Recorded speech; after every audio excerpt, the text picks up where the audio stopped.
Hello and welcome back. SmartHelping.com here. We're doing some more financial modeling live. The question is an assisted living facility a cash flow machine or not?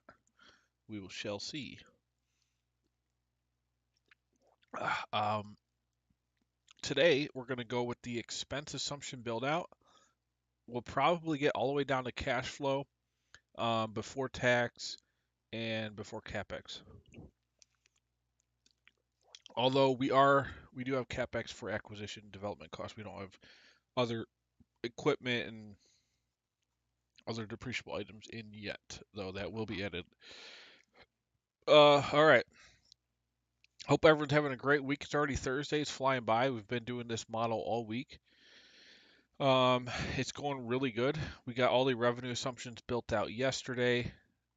Here, um, occupancy per room type, the revenue, all this stuff is all in there.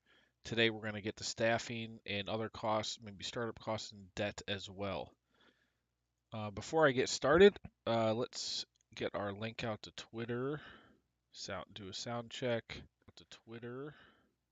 Do a sound check. Okay, sounds good. Get this out here. Um, and so the model I'm doing now will be included in the real estate bundle at smarthelping.com. You see real estate tab at the top. I'll add it in here. It's going to be a $75 one-time fee for the template, no increase in the bundle price. I'm also going to add it to the industry specific bundles. And remember, you can buy all the templates I've ever built on the site for $9.99. Alrighty, let's jump in here. So we've got all revenue items accounted for. Not it was pretty the assumptions for revenue are pretty straightforward. You do have some offset with the when it starts, when the occupancy rate starts, and the increase in revenues um, based on an annual percentage. So we have operating expenses, and we're going to start with staffing. So you're going to run an assisted living facility. You've got to have staff. You have now in this scenario, we've got a bunch of internal staff that will have benefits, payroll taxes, all that kind of thing. You've also got headcounts, RNs, LPN, STNA, caregivers, their counts and monthly salaries. They will also have payroll and benefits, payroll taxes and benefits. But you also have a lot of outsourced items like therapy teams, other outsourced professionals that you just pay a monthly fee, and we've got their count there. Um, so we'll have to propagate all this correctly. We've also got yearly increases, so we'll have a yearly expense factor for both salary items and outsourced items. And then we also have just general like operating costs, utilities, legal fees, food costs, medical supplies, cleaning supplies, insurance, all kinds of different things you could have in here, just fixed monthly costs. All right. Well, let's get it. So, operating expenses, staff. We have it structured. Let's think about this. So, it won't start until our start month, which is defined on the global control tab right here. So, let's just start listing everything because we have to do this one by one. And we'll call this section staff. Oop.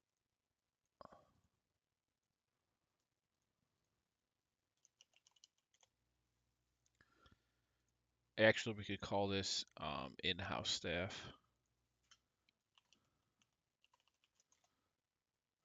Now, if we go over here,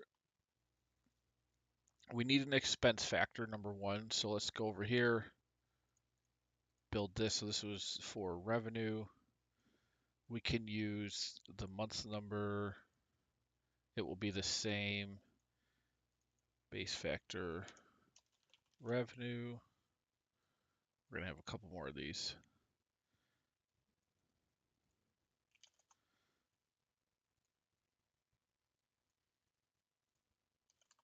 Base factor staff expense. So here we start at 1, and then we go up by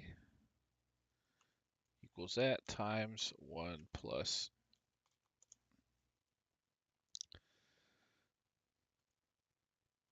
this percentage, and we just drag that down. So that's a compounding rate.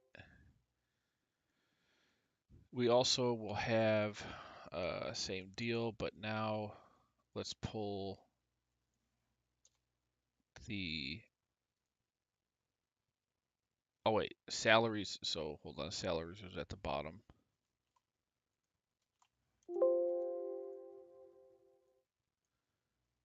This is salary expense. This is outsourcing.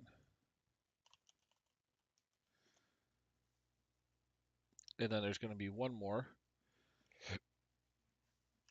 which is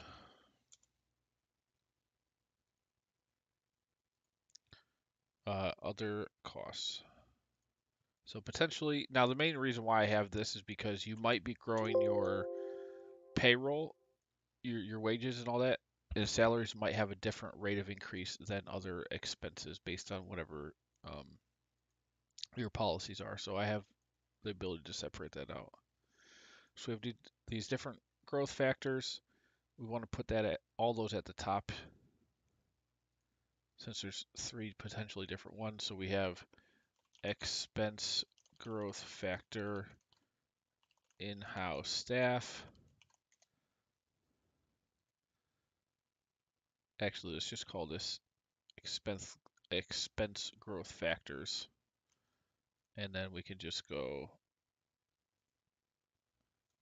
in-house staff, outsourced staff,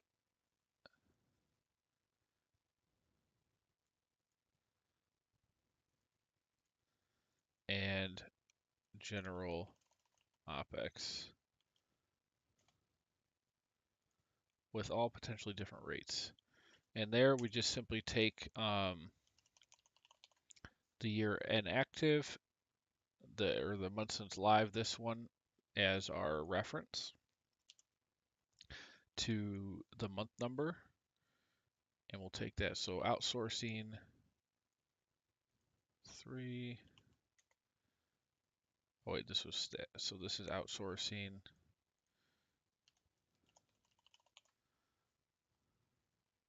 I'll have to double check all of these. This is in-house staff. 1, 2, 4. Notice I'm not doing an exact lookup. It's a round lookup, so I could just get a month number, and that will propagate the right factor based on the month ranges.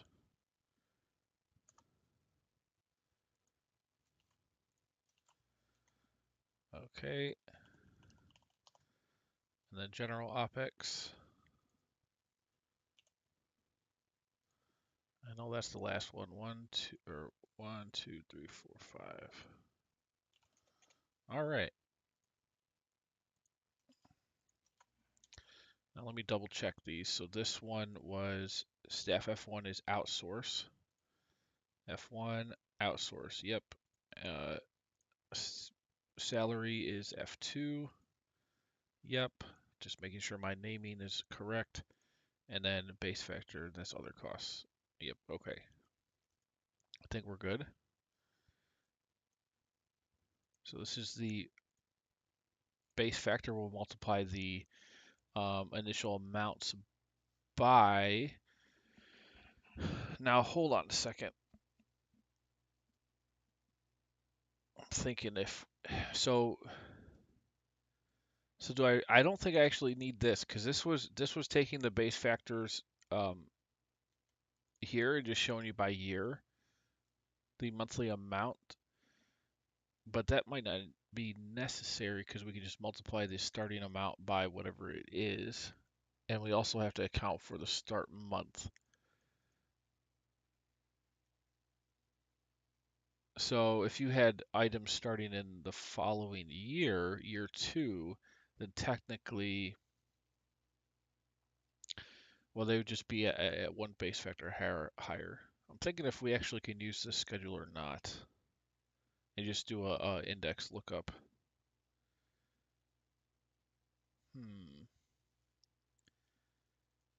Does that work?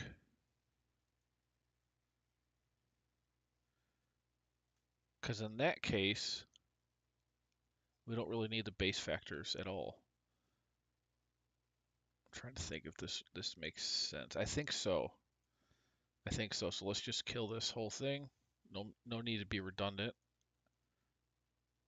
And in modeling, this happened all the time. You think you've got a good thing, and then you realize, oh, didn't need it. So no reason to make it more complex if we already have it structured over there. So then the formula is just simply if the month is greater than or equal to the start month, then index, and we'll take the whole row if the year matches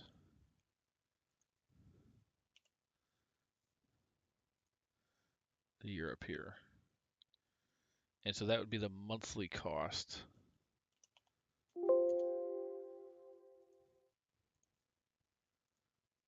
And I'll have to play around with that to make sure it works, but I think it will. Then we lock this, lock the column on the date reference. The lookup can scroll down. We have to lock the year reference and the year row reference. Okay, so if we drag this over, down, up, so we want to say otherwise 0. So this looks like it's working right with the stagger. So these are in-house. Now if I changed like this to say 1, all these are basically the same. That's the cost per year. Now this is not going to follow the month live. This is just going to follow the model year. So if you, let's say you were doing development for 12 months and then month 13 was actually the launch, like when revenue starts and staffing and all that, then you would just set column I equal to H and just make these the same, because this is your starting salary amount and you're actually technically not starting until the model year 2. So that's the easy override, and these are just these all, if you overrid here, it's not a big deal. And then it would flow through the next year. It would then just compound on that based on the growth rate. So that's fine.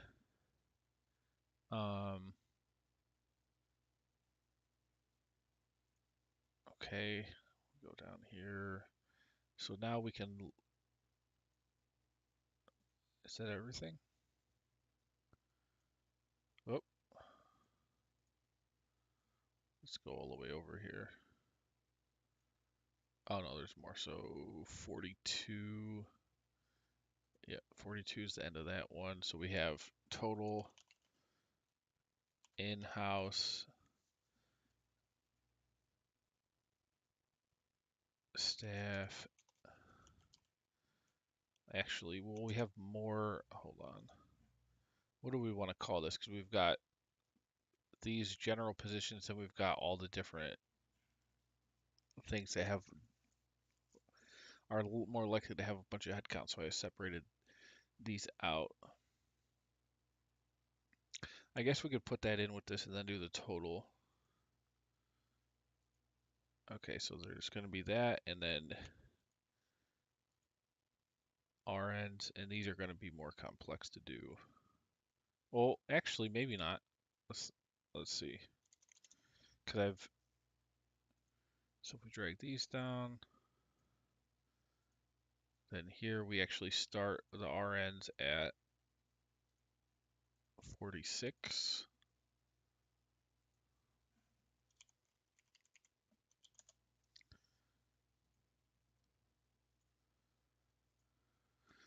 So I guess this already accounts for the count of staff.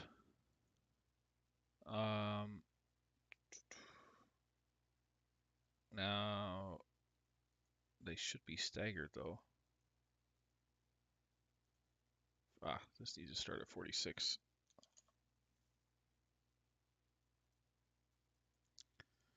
Okay, and then it's just doing.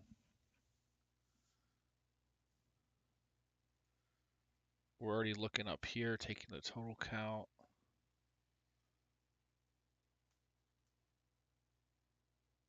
I guess this is fine. Each row is a slot. So these 15 start here. And again, if you're into the second year before they start, you would just set year 2 as your base. And just set year 2 equal to year 1. Yeah, I guess that's fine. And then we could do up here,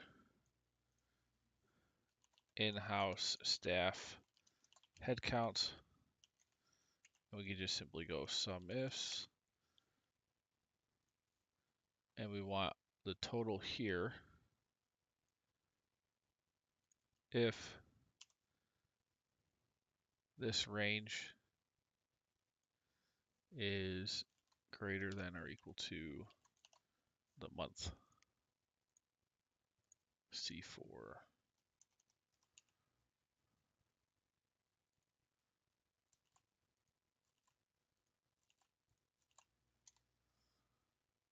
And there you go.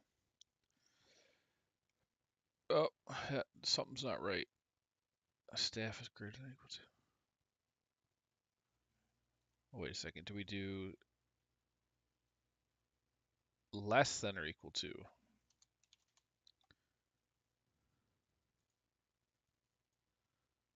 Right? Because you want to check if this is less than or equal to the current model month, that means they're live. If it's greater than, it's not live yet.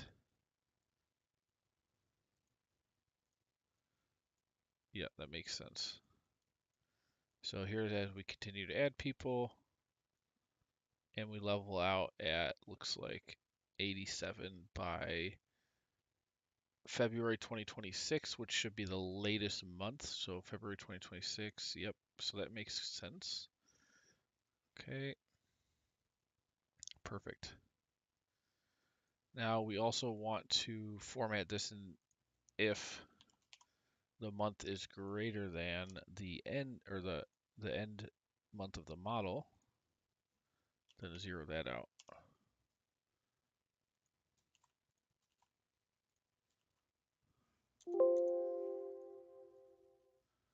And we could drag this over.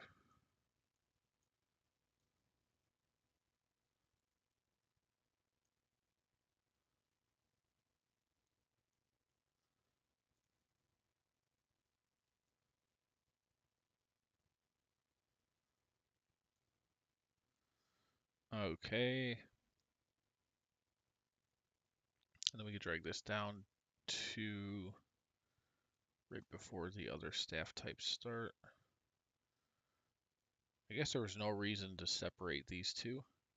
Well, I guess originally these weren't going to have a count, but I decided, for maximum flexibility and organization of the rows, I just gave these a count as well. So basically the same logic is happening here.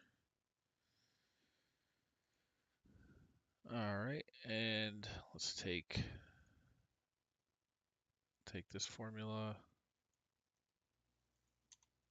put it right up in front here.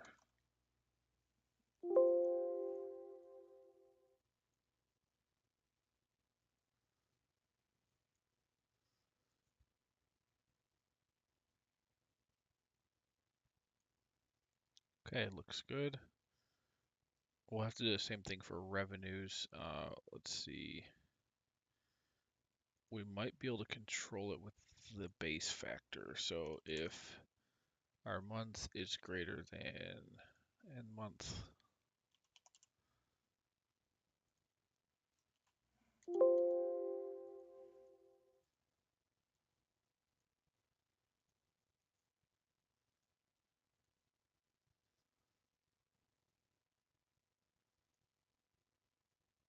okay, so that zeroed out revenues, perfect. Okay, so that's all caught up.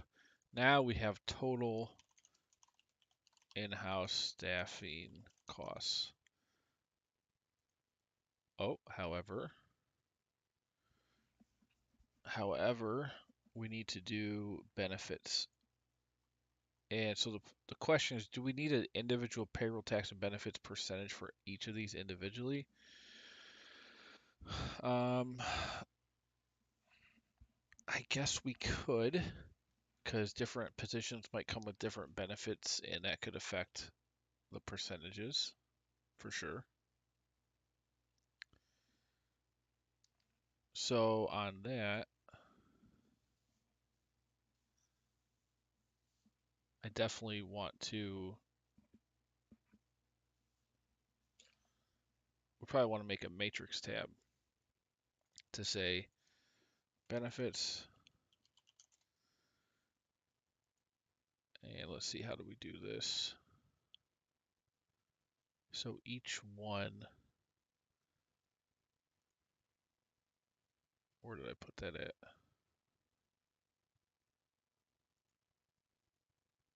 Wait a second, where did that go?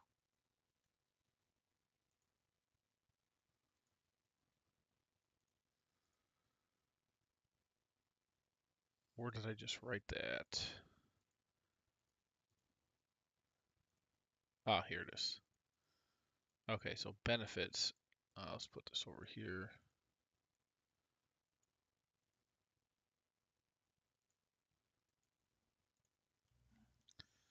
All right. We have to put each of these.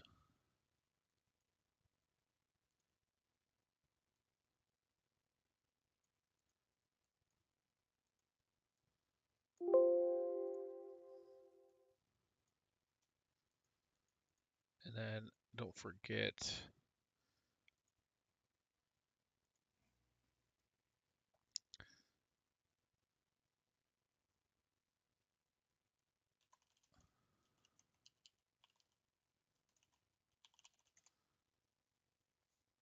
so let's relabel that because that didn't make sense how it was.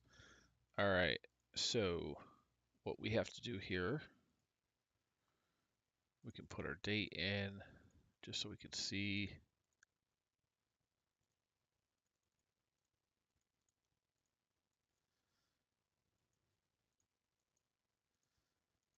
And it'll be a really simple calculation, you'll see. Watch this, really simple.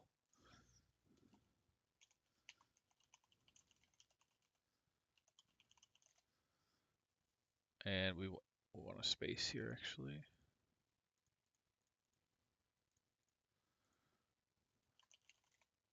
So simply take, in January, we take the total salary amount here, and that's going to drag down and over, times this percentage. And that's it. Then we just drag, remember this is starting in 46.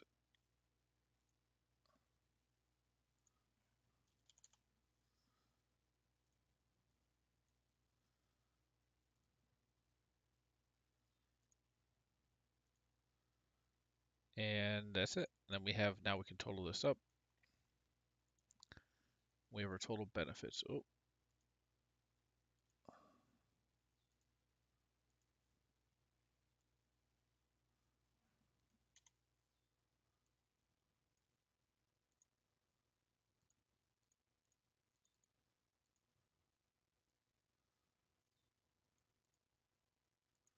give this a shade.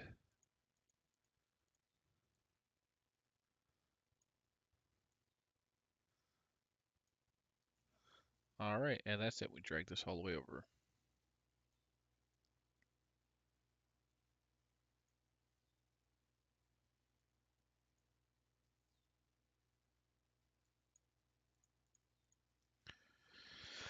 Now we bring that right up here to the monthly detail. We say total payroll, taxes, benefits, and simply set that equal to, oh, I thought Excel was going to freeze on me for a second, to that. And then we have our total in-house staffing costs.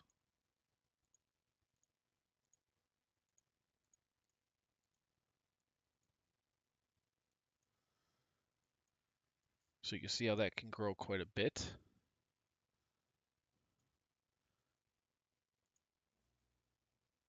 And total revenue. All right, so this was great. We have all our in-house staffing done. The rest will actually be more simplified.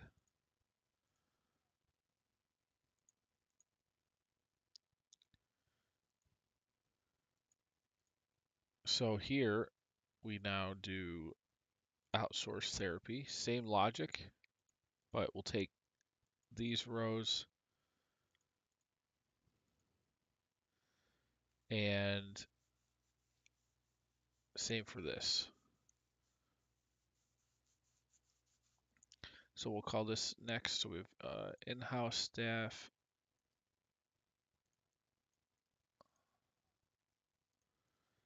We'll now have outsourced staff. So we'll start with the doctor. Oh wait, no. We'll start with the therapy people. Now to make this easier, I'm just going to drag this all the way down.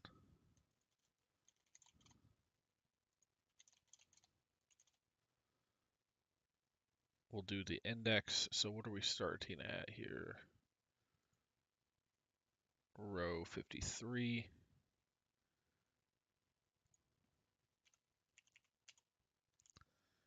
And then that's fine. 53.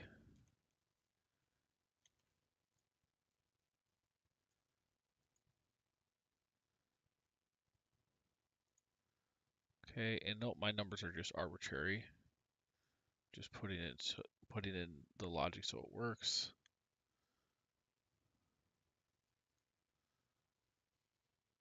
Okay, those are starting later. Now, why do we have a gap here?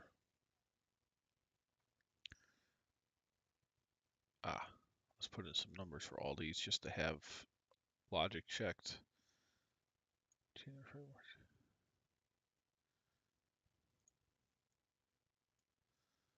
Okay, so all of those should be filled in now, eventually. Now here, we don't have any payroll tax or benefits. They're outsourced. So you just are basically paying a fee to an agency or the direct professional for these costs. Okay, looks perfect.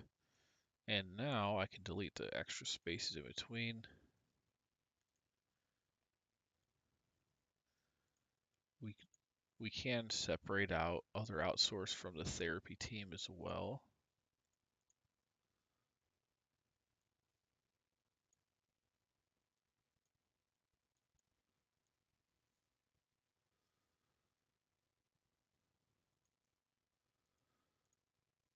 Okay, and then this one is therapy.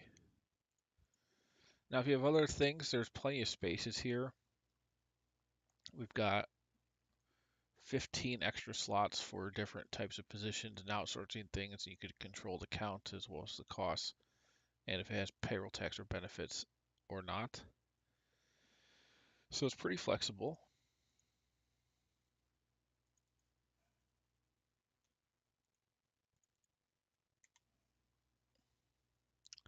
This is kind of confusing. I'm going to put the outsourced below the salary one.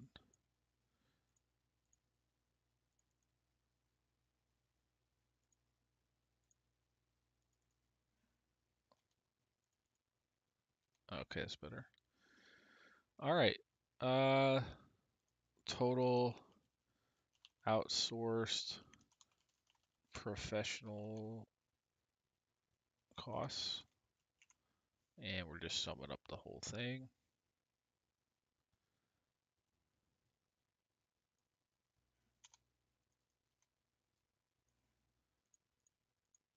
We also could put a head count for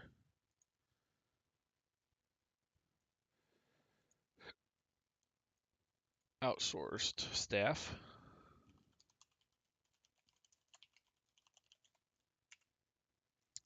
And here we'll just go sum ifs. We'll do these separate for the therapy team against the other outsourced professionals, because these are likely not coming into the facility every day. I don't know, they might. These people are more so going to be. So sum of this, if our month is less than or equal to date.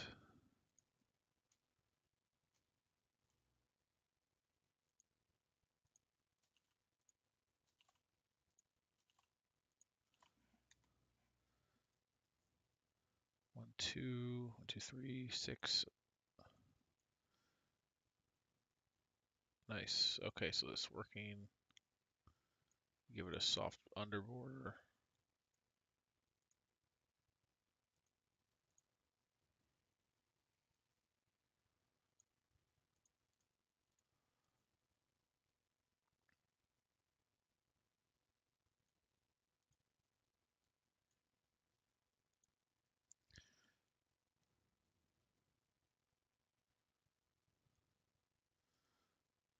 Okay, and then we'll do,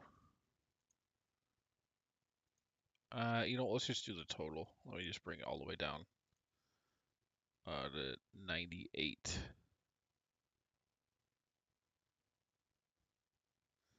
Actually, we can't count this total, which it would.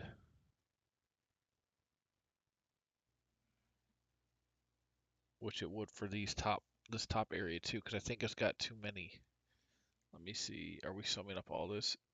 No, 174, 38, 49, 59, 69, 79, 87. Well, that's a total. Okay, no, I think we're good. Then we can go. So let's put this down to row 98. You just put all the other outsourced stuff in here. Let's make sure this works. Okay, yep. So perfect.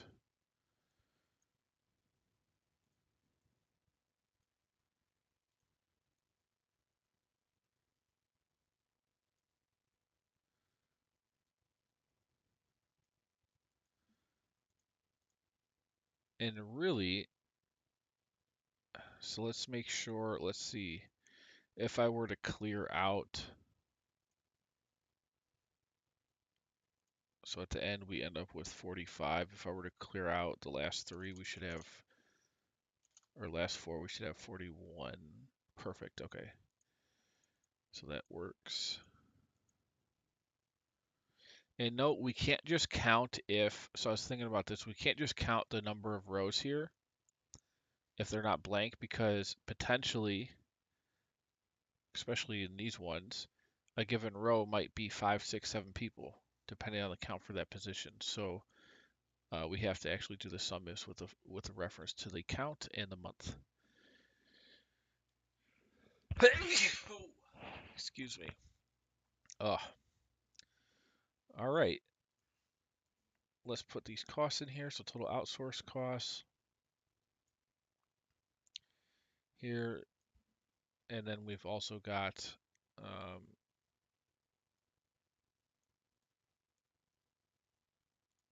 the final. This is going to be other overhead costs. Oh wait, we can We can leave this. There's not going to be a count for that. And then we finally have our other costs, which will be the simplest of the calculations.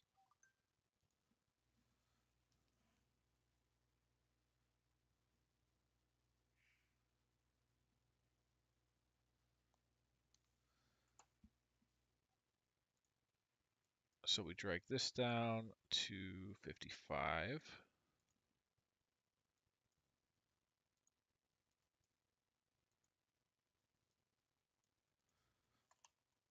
Total other overhead costs.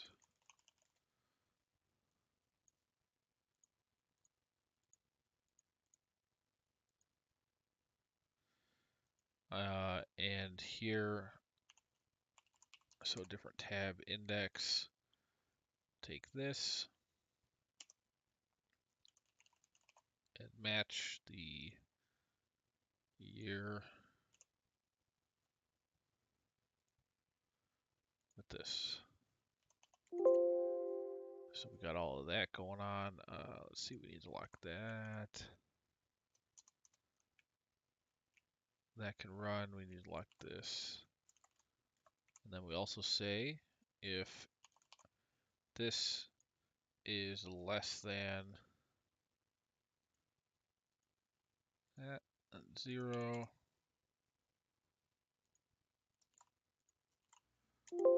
Also, if our date is greater than the end of the forecast month, then 0.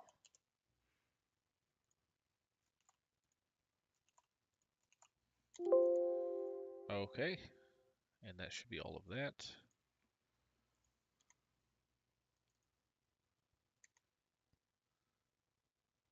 I'll give these a group.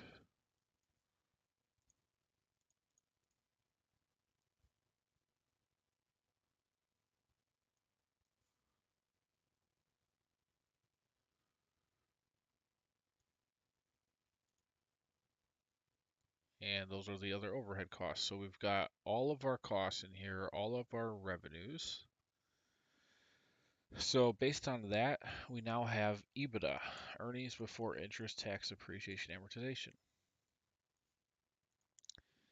And to get that, we need to do actually a total expenses, which is going to be that plus this plus this.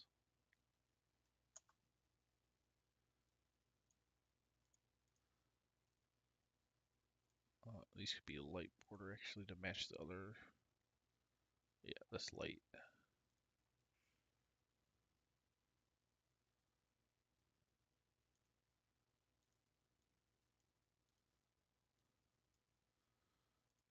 Okay, so total expenses. Now Ebitda will be simply these total revenues minus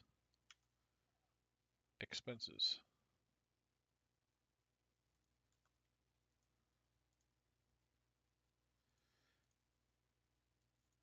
Okay, so we're getting closer to cash flow.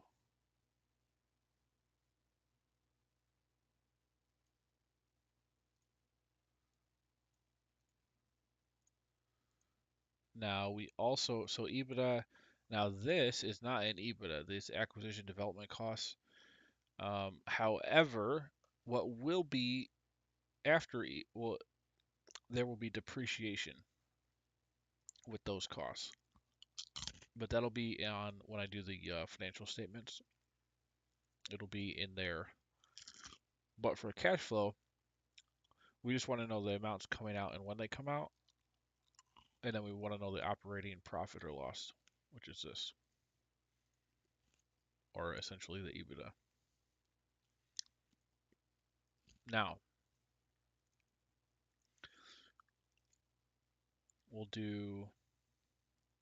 let's try and get the rest of these costs in here.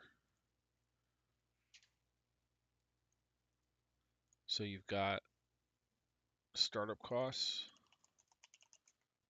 or sorry, other cash flow items. Startup costs, No need to list it out. This will just be in period 1. We don't even have, let me format this. Let me pull it from another tab or another workbook. I'm telling you, it's nice to have these other templates on hand. It really helps make things quicker. Let's just copy all of this.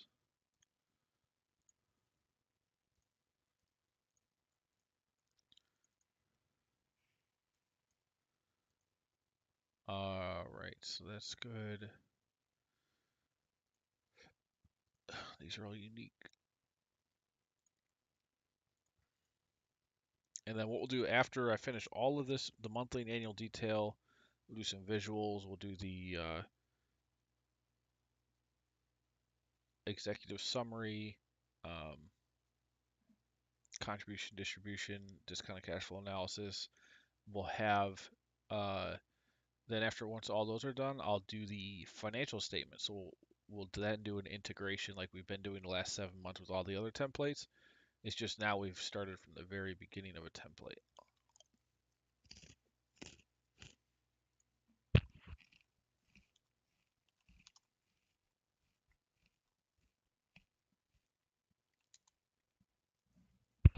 Okay, so startup costs come in as a negative.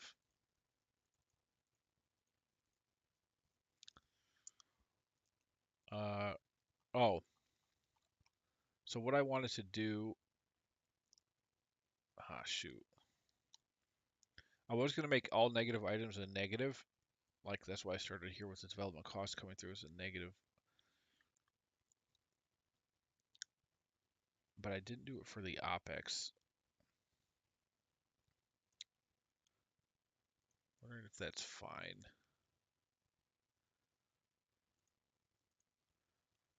I think that's okay.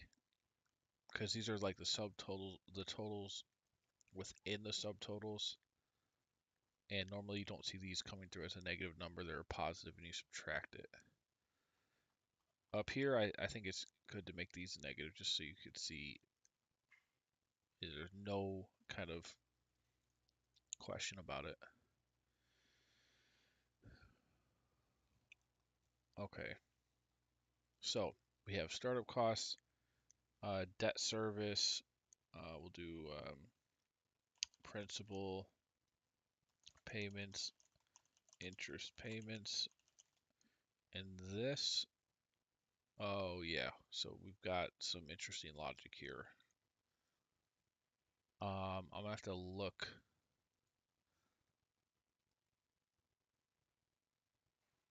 We're gonna have to reference that mixed use model, I'm pretty sure, to figure out exactly how I did that without a circular reference. So those are coming. And then I guess that's it before we do financial statements. All right, let's pull up that mixed use model.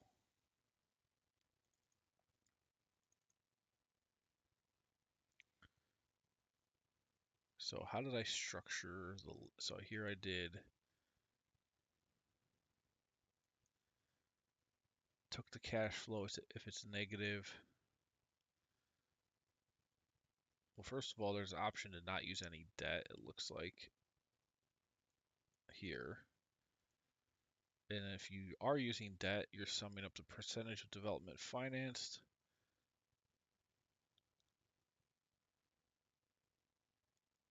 Min, and you're taking the min of that or 0. So you can't take any positive numbers. And I'm doing cash flow 294. So let me see what's included in 294. So cash flow before financing. And then we have loan proceeds, principal and interest on all these. Oh yeah. And this was, I really like this. This looked really cool to me. So I'm going to do this again, like your 3 different types of essentially your development loan, the interest proceeds from that, interest expense, if applicable, then the initial loan after that, and then the refi, if there is one. Now, I'm curious here. Did we, and then, so here I accrued all the interest, so that means it just accrues up and it adds to the total principal, then you roll it to the actual P&I. So there's actually no payments going on here until you actually begin the P&I loan after the construction period. So only cash flow is whatever's remaining that you have not financed in the cost. Okay, so that makes sense. That's good. Um, so it's 540 plus the initial balance. 7. Okay, yep, that's perfect. All right, so what we want to do is take, it looks like we want this draw formula is the main one. So let's just pull that right out. And so let's see. This would be our cash flow before debt service. Oh, I need to add.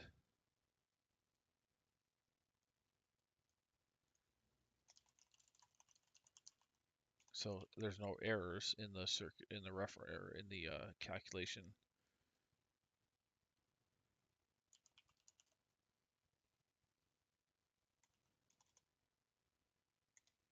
So Ebitda is one thing, but we also have to account for all these development costs potentially. So we want to add that to this, and then that's our reference for the draw.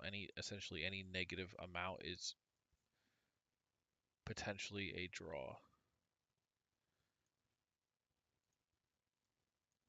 And you can just define the percentage that you're using here. Where is it? This is a percentage that you will draw off of any negative cash flow.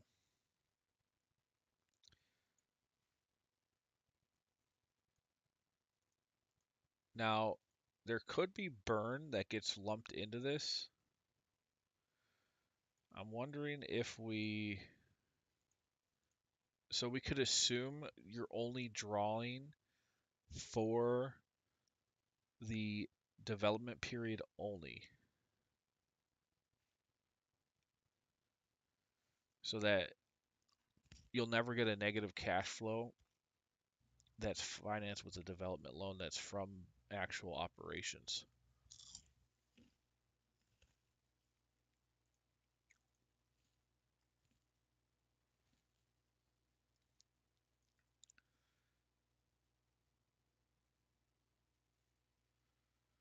And in theory, if we actually were doing this in reality, so we have this going to June. So July is the first, the launch month. There's not going to be OpEx before then.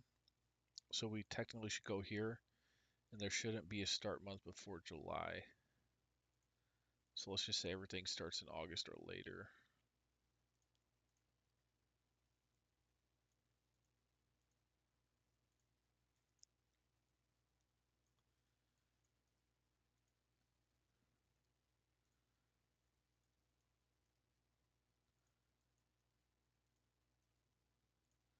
And in that case, I don't think there's any reason that any negative. Well, let's hold on. Hold on. Let's see.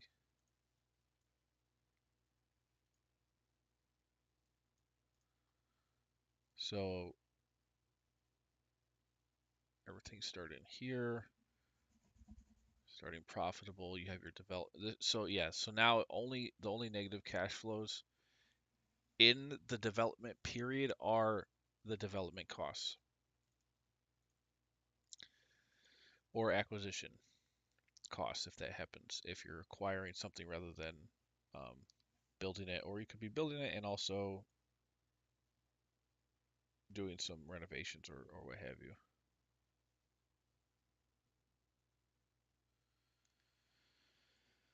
So let's see here. So we only want to take draws if the period. Do we have this defined anywhere? Because technically, now it's very unlikely because usually these things are operating just like a real estate piece. You're often operating with a net operating income that's positive. You'll have one-time things that make it negative, like development, all that stuff, and maybe some renovations. But generally, you're always going to be taking in more rent than your operating expenses. At least in a pro forma, you're not. Now it's possible if you're, say, starting with a lower rent and you're working it up as you do renovations, it could be some differences there. But we can be pretty safe to assume whenever operations start, you're starting with a profit, operating profit. I mean, I guess you might not, and if that is the case, we because what I'm trying to think of is we don't want to pick up any negative cash flows in this loan that are from operations. I guess I could just we could add to this formula and say um, max month to draw from. So don't ever take a draw past month, let's say in this case 7. So it'll never take a number from here if the month is past 7. That way you can control it. Okay, so this makes sense. I want to get this formula in here.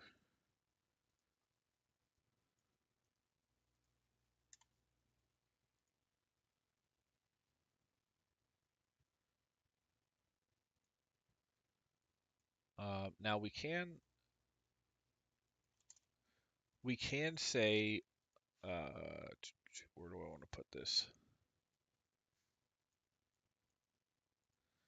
We want a yes new configuration for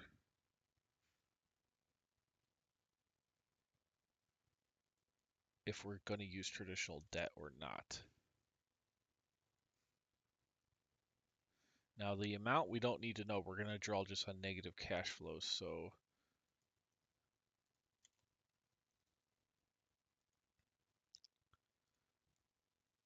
let's just put this yes no selector here. Use a development construction loan.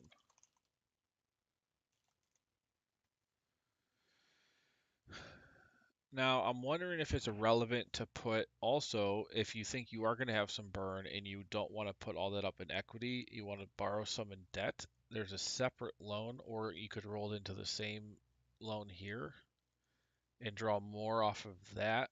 But I feel like that's more of an edge case. Like, oftentimes it's going to be just that initial acquisition and development cost. That's where all the money needs to come from, and then once you start operating, you're operating at a profit as you go.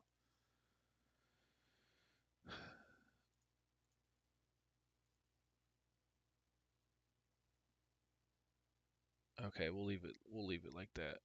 It's not that, I guess if you didn't, what you could do, oh yeah, this would be the fix. You just do max month to draw from, and you just make that the last month of the model, like 120.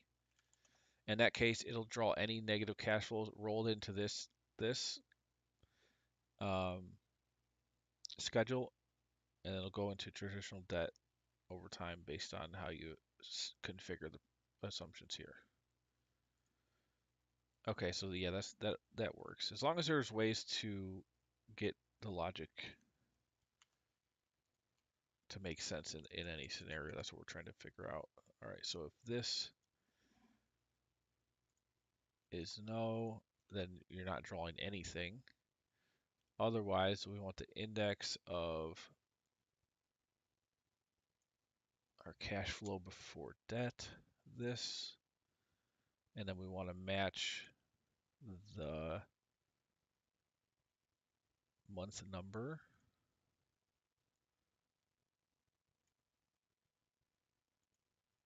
with the month number here.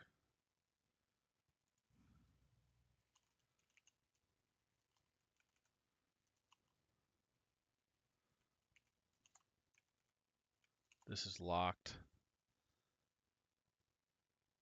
This is locked. Okay. So, in theory, if we drag this down,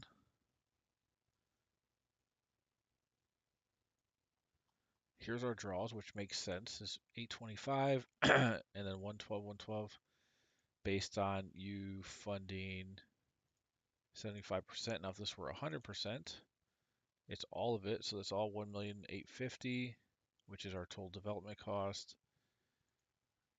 Or if it's half of that, you're 925. Accrue interest. If we do no, okay, there's actual payments then. Otherwise, there's no payments. You're just accruing this out of the principal. All right, looking good, looking good. Now we want to do this logic here. And I'm trying to think how. Oh, it's simple. Simple. We say if our month number is greater than this, 0. So you can't do a draw in a month if it's greater than that month number.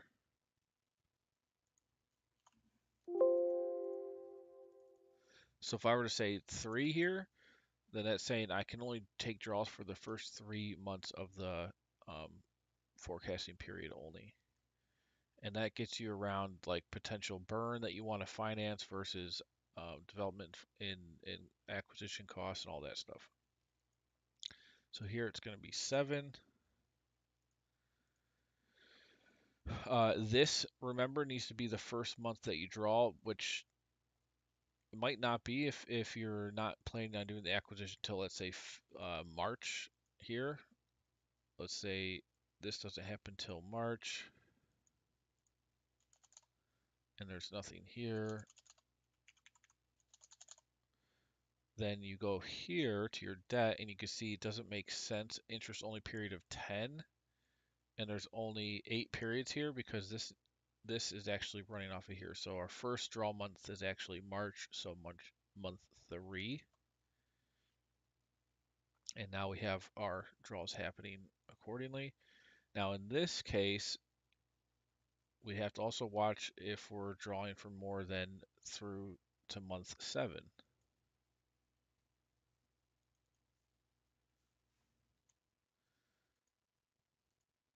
And I'm not, I'm in month 6, but look if I were to go over to like month 8, we're not drawing in month 8 or 9, but we should be, so I want to go up to 9 and make that the max. Oh, hold on. Oh, but now it's running into this. So now it's saying, well, you don't need to draw. Well, technically, we'd be moving operations back as well if we move that back. So it'd be September. Okay, so that makes sense.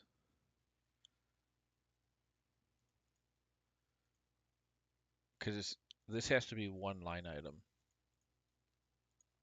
for it to work in the elegant way we want. So really, if I were to go through and say, well, development's going to last through October, well, then you're going to have to move all the operations back to past that, or else the logic is not making sense. In this case, let's say we're going to month 7. Okay, our debt is drawing up to month 7, and then the loan is actually going for a period of 10 months, and then we go to our traditional P&I loan. So you can, all this is nice and configurable with the adjustments of these assumptions. Then we go, okay, so this is good. All this logic is making sense. Let's talk about the P&I loan, and let me double check.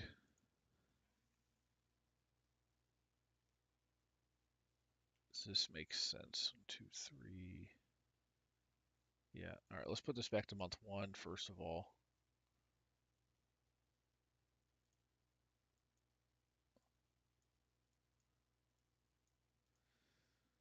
Okay.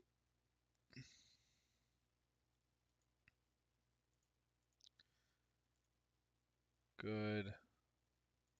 let's say a 6-month term or 7-month. Now, the P&I, let's see what formulas we got to fix here. So these are all referenced relative to the other tabs. This is where we figure out the amount flowing to the startup P&I loan. Okay, here, so starting balance. Max, if this is greater than C18, what's C18 on the other model?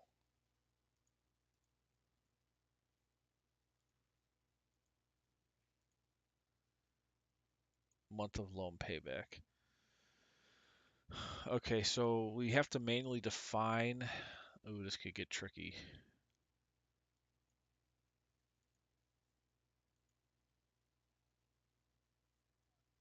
This is so, let's say there's no refi. We have to define, well, we're actually going to have to do some custom formulas here because, let's see. Either we manually do the month of payback, but we have to, let's say you're not doing a terminal value. If you're not doing a terminal value, and you just want to see the operations go into perpetuity, there is no repayment of the loan. In that case, it just runs on forever for whatever the schedule determines.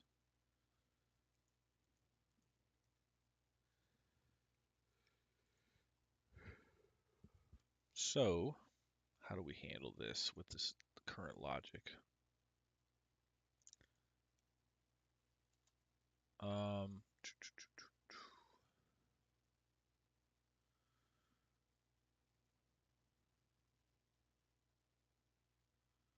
I guess we'd have to say if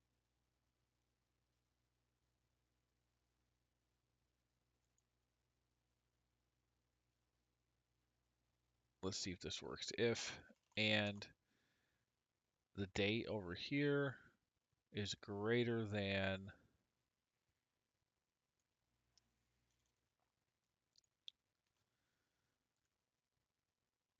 the end month, or and this equals no, then do 0. And then any other circumstance you want to pull the balance, right? So if this were to be yes, right, does that make sense? If we were going to include a terminal value,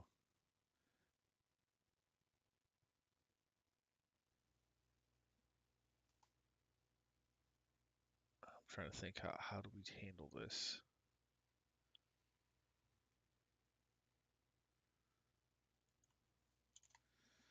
Because what if we have to repay this amount, like on the end month? I guess that's why I had a manual input here for month to pay back that loan. Let's say this was April 2026. Okay, so then what happens?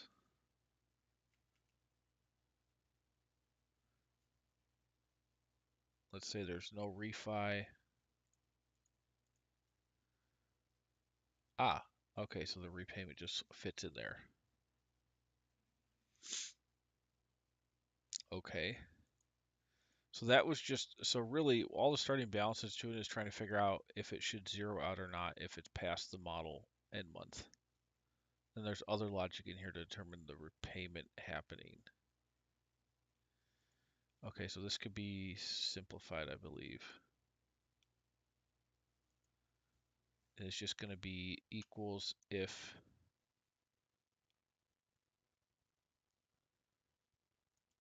we don't need the double or if and, we just say if this is greater than the end month, then 0.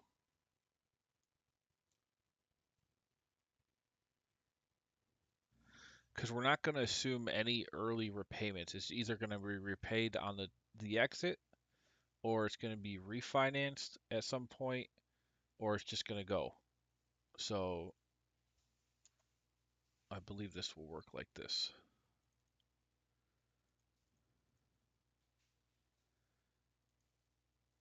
And why is, oh, so then if we were to say no refi,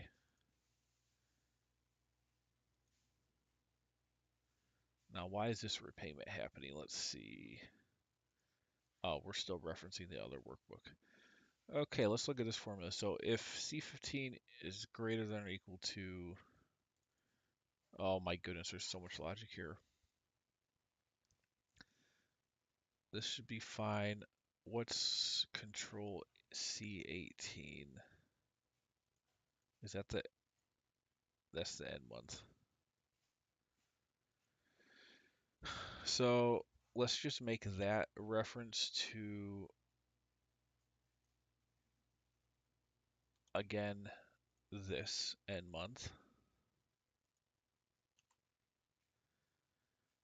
0. Otherwise, if T3 is yes, then if that is greater than T4, 0. If C15 is greater. All right. I mean, I guess it's the rest of it's ready. Let's just drag this down. Now I'm trying to figure out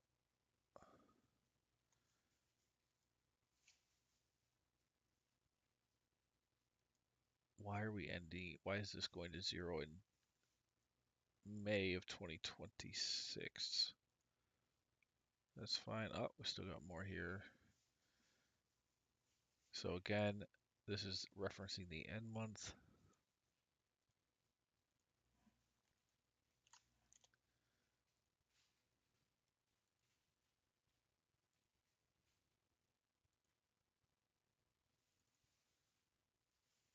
Okay, and then what about ending balance?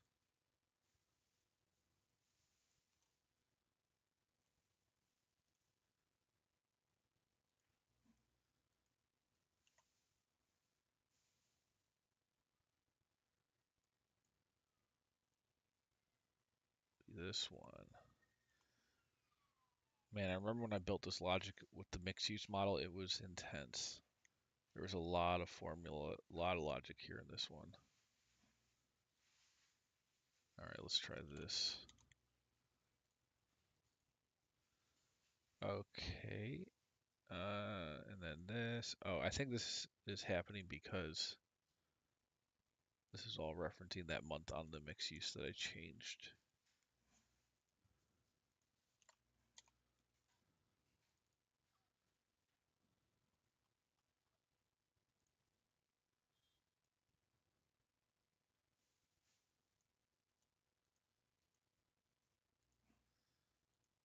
Now we might have to modify the logic, but so yeah, so there is an issue. We have, well, first of all, this is actually not even going to the end, which oh, because this is referencing the other model. So let's go up here.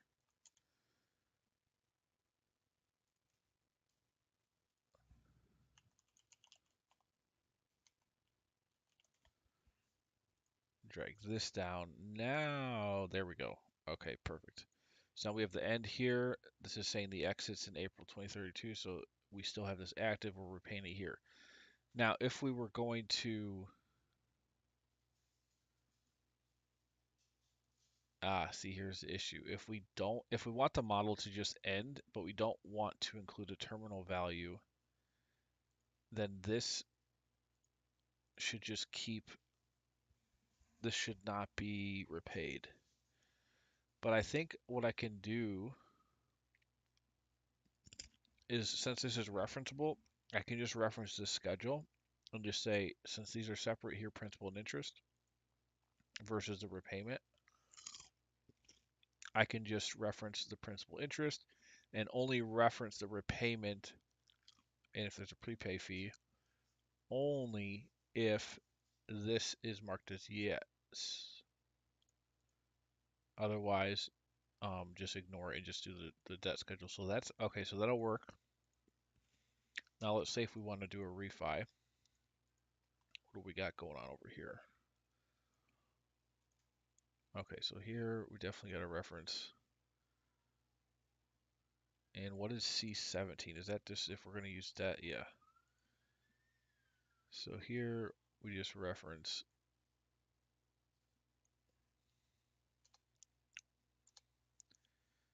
global control, C15 in this case. Now what are we indexing? Oops.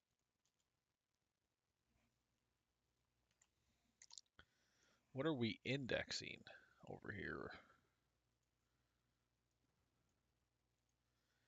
Monthly cash flow 249. Basis for refi. Oh, right. So if you're going to refi, you need some basis for valuation, which is for a regular real estate, it's just going to be a cap rate. This is the easiest way, um, based on the net operating income annualized. For this, I can do a multiple of, okay, so here, instead of LTV basis, I'm going to have to do an EBITDA multiple basis for the valuation.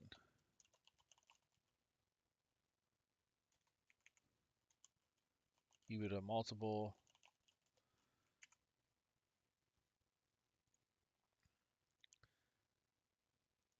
Some number, say, I don't know, 6.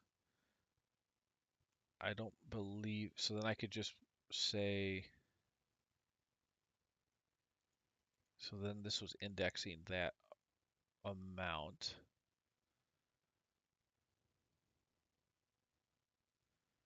So what I will do, we don't need both of these, I don't think.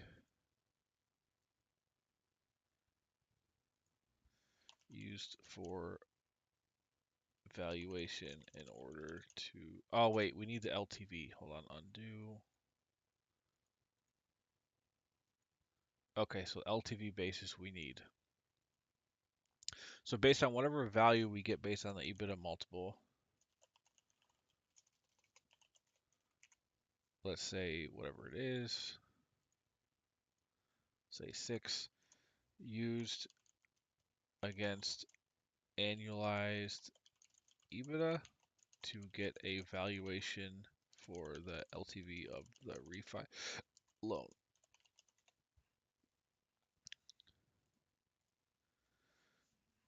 Now, technically, you could do a cap rate and just assume the EBITDA is like your net operating income, and that's what you divide that by the cap rate. But I was thinking a assisted living facility is more, I don't know, what would be the more common way to value it? They'd both be based on cash flows. It's kind of the similar thing.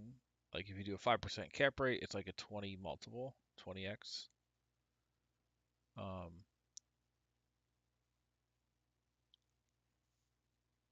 let's just do it this way. So valuation based on EBITDA. So we'll just say this times 12 times, don't freeze on me now, Excel, come on.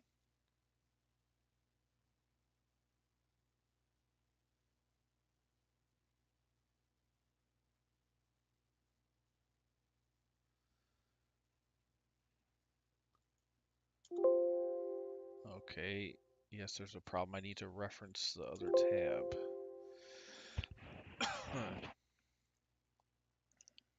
Oh, I hate when this happens.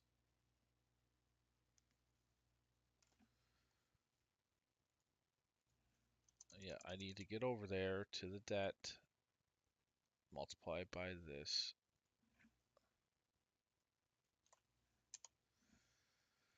All right, so here's the valuation.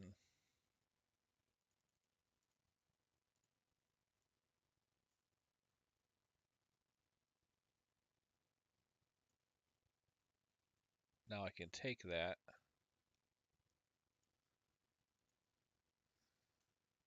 So we'll index 263 for the amount going to the refi proceeds. So this is going to be 263 if C15 matches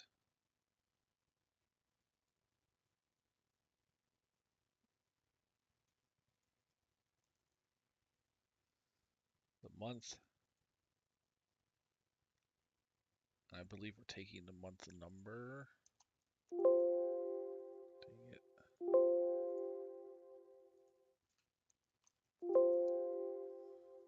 Okay, hold on.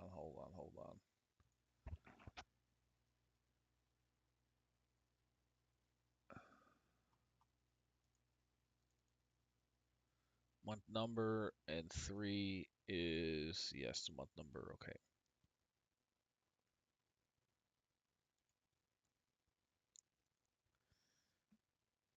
And then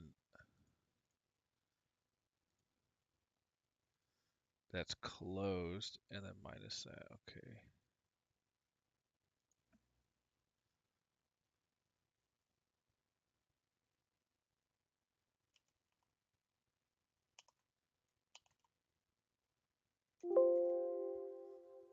Let's see. Did we do this the same? Let's see. Okay. And then what's P15? On any balance.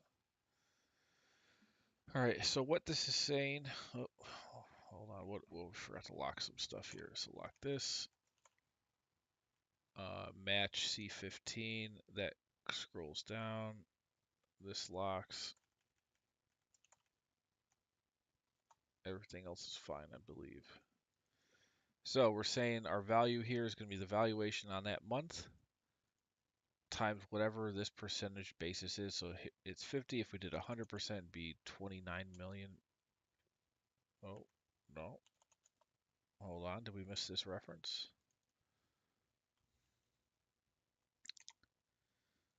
Hold on. I think I did it in the actual calc here, I'm assuming. Yep. Times T6, which is the LTV basis. Okay, so that's fine. So here we need to multiply this times the, oh, come on, Excel, stop freezing.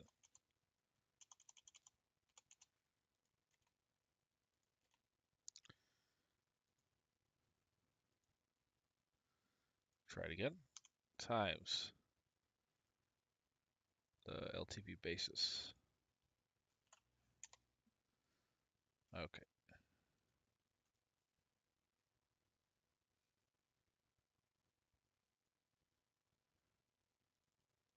Based on EBD and LTV.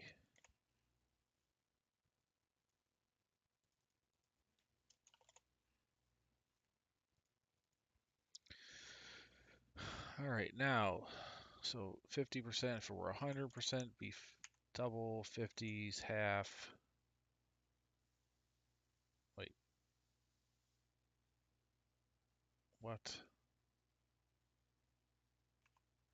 Double would be 14. Why is it going to almost 15 million at 100%?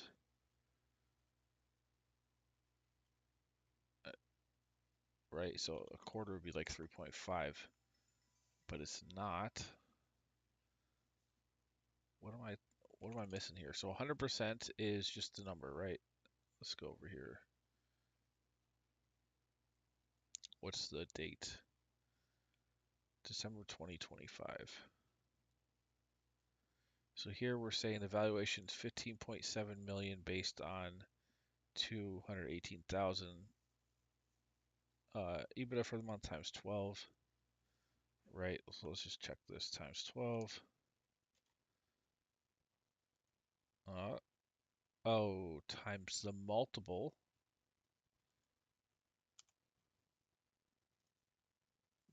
It's freaking Excel times multiple times this. All right, okay, so now if I cut that in half, it should be 7.8. So what is going on here when I cut this? Oh, I think it's because of the multiple. So if I cut this in half, yeah, wait.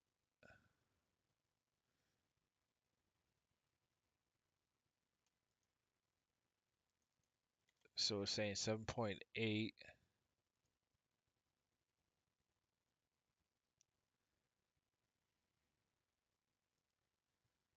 is the basis already. And that's because, so the EBITDA is being multiplied by that multiple and then cut in half. So if I had a number, 105, and let's say a 20% number here. I said, okay, the value is 100 times 5, this times 20%. Now, it's 100. Let's do the same, let's say 50%. Okay, now what if I change the multiple, or what if I changed this to 100? It doubles. Wait, what am I forgetting here?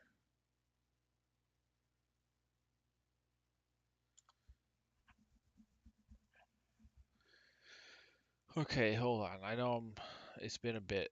It's been, oh, wow, we got some viewers in here, guys. What's going on? Watching me stumble, bumble on this logic here. So I'm trying to figure out if you've got EBITDA of 218,000, your multiple is 6. You multiply this times 12 times 6 times the percentage LTV, you get this number. If you change the LTV, let's say it's 50% here, if it's 100%, then it should technically be directly doubled, but it's more than doubled. And I'm trying to think about why, what am I missing here? Because it doesn't make sense to me. Because technically this should just be the same thing times 12 times 100, which is just 1, times the multiple. What's the multiple? 6 times 6. Okay, now what if I just change the 1 to 0.5? Doesn't it just, it's exactly half, 7.8. So how am I getting here? 7. Can we back into that 7 million somehow? That's the thing. Let's see if we can back into 7. So we know it technically should be 7.8. Let's see. So this times 12 times 6 is this number times 0.5. Okay. So 7.8. Why is this? Oh my goodness. Okay. It's a refi. We have repayment that has to happen. So what we're getting is the 7.8 million minus the amount you got to pay the other debt back. So your actual proceeds is 7 million. Wait, hold on. Does that even right? Why would that be our starting balance?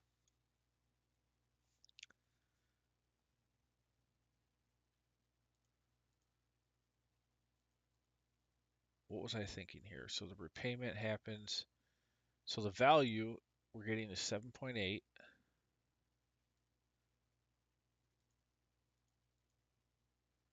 right?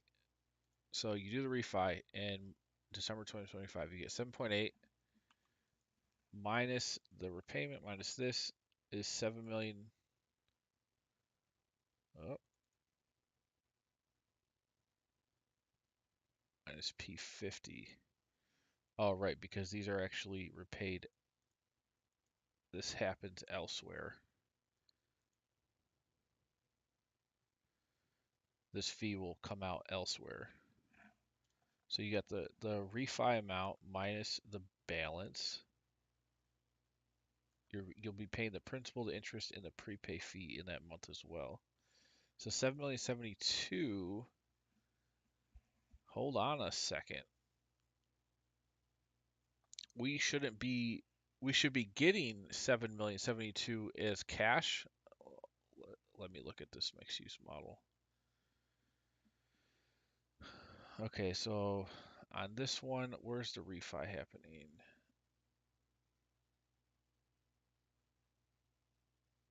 Here we go. So let's turn the refi on. 10,000,009. Now what's happening there is I just want to see how I did the cash flow on this. Okay.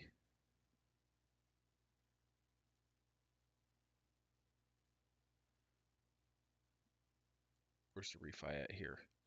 So we have principal, interest, repayment of initial loan,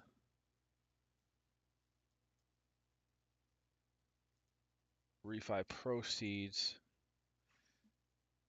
10,934, right? However, the debt balance should include the total, like, because you're borrowing money, yes, you repaid this amount, this debt, but now you've got to repay this new loan that you've gotten. So, and let me just look, let me show you a different real estate model just to really, so if I were to go to, I don't know, the mixed use one probably should show it good because it's on an annual basis.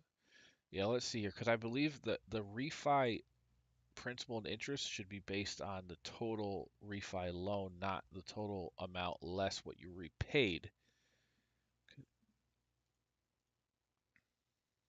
Is it opening?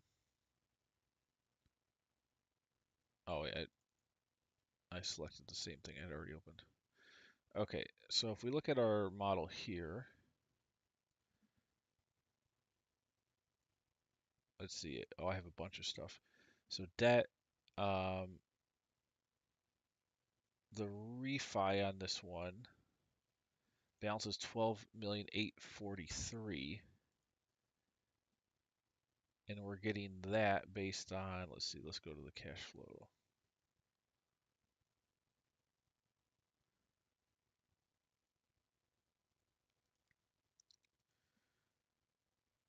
So refi, so the value you're getting, 12 million,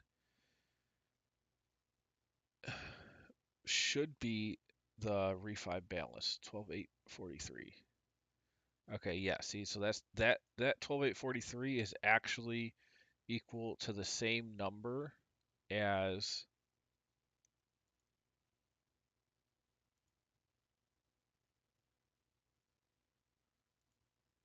the refi value per the LTV. Okay, that's what I thought. So on this, and we'll have to update the mixed use model. So if you're doing a refi in here, this does flow from the refi, but the starting balance,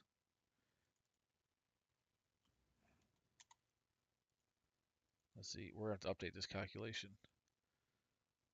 So this is net, this should be called net refi proceeds. And the debt service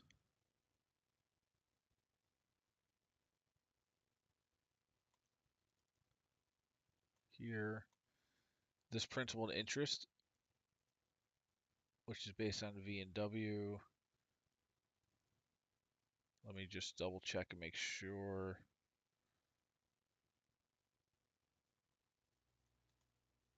Payment amount. So I'm making the payment amount based on this. So it's actually understating principal and interest. So this just needs to be updated. So the flow to refi should be increased to, and that should equal Where's my valuation? This. Wait, what month did we do this for? So December 2024, this 17,600,000 is actually what we borrowed. So we borrowed 17,600,000. We paid back this 10,934 is, yes, that's what we get net out of it. But we have this as our loan balance.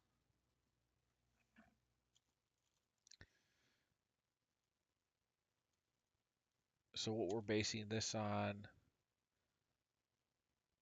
yep. Okay, so there's got to be an update done there. And then in turn, this model will have to be updated. So I'm not going to do that till tomorrow. Let's put a note here. So the refi calc has to be updated. Update to reference total borrowed, not net, not borrowed, less repaid. Also update mixed use logic.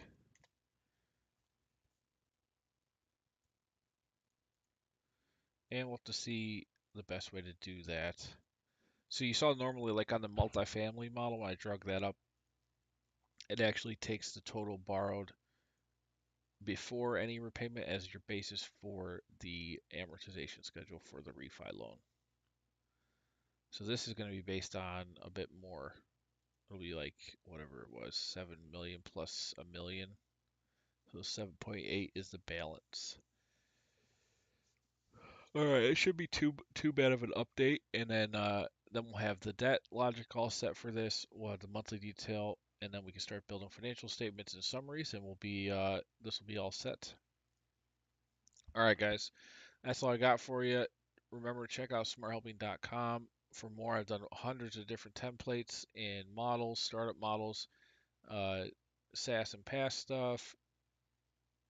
Lot of logic built here for different types of recurring revenue structures, real estate models. This is where I'm going to put the current model in a real estate as well as the industry specific. And remember, you can buy everything on the whole site for $9.99. And that's all I got for you. We'll keep on keeping on tomorrow and try to get this assisted living facility